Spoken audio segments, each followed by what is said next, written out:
این قضیه‌ای که بخوام خدمتتون نقل بکنم هم در کتاب عبقری الحسام مرحوم نهاوندی اونجا آورده، هم تو نجم الثاقب مرحوم محدث نوری آورده، هم در کتاب مطلع الانوار علامه تهرانی آورده این قضیه رو. خلاصش این هستش که یه شخصی بوده در بصره عطاری داشته و به هر حال از اون قبیل اجناس رو میفروخته. یه مرتبه میگه 2 نفر اومدن در مغازه من برای خرید صدر و کافور و اینجور چیزا. میگه این 2 نفر رو وقتی من نگاه کردم دیدم اینا اصلا مال این حوالی نیستن، اصلا تیپشون یه تیپ دیگه است، چهره ها نورانی زیبا، نوع حرف زدن خیلی حرف زدن مؤدب. فهمیدم اینا مال اینجاها نیستن. گفتم که شما کی هستید؟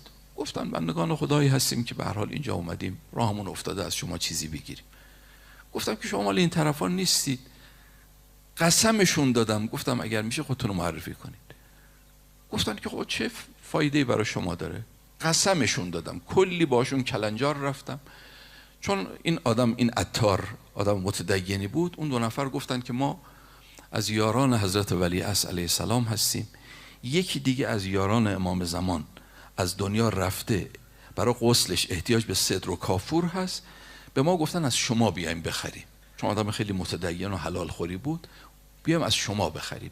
من تو پرانتز عرض بکنم یک کتابی است رفقایی که میخواید دنبال چیزای ناب میگردید به نام سر دلبران.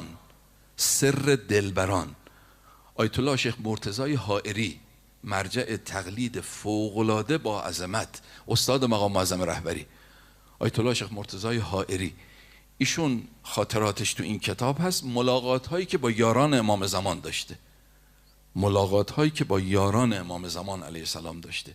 در هر زمانی از بعضی از روایات هم برمیاد 30 نفر دور امام زمان رو گرفتن، این 30 نفر غیر از اون 313 نفر هنگام ظهورن، نه اینا مال همین زمان ها، تو هر زمان. بعضی از بزرگان ما گفتن خیلی بیشترن، 450-60 نفرن، دور امام زمان رو گرفتن، حلقه حلقه، یعنی درجه بندی شده، 4 نفر حلقه اولن، 7 نفر مرتبه بعدی هن، همینجوری تا مراتب بعدی.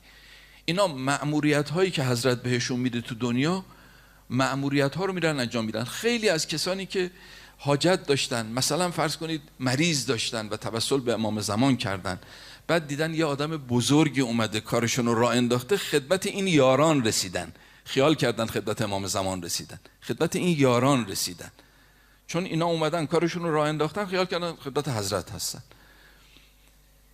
تو این کتاب سر دلبر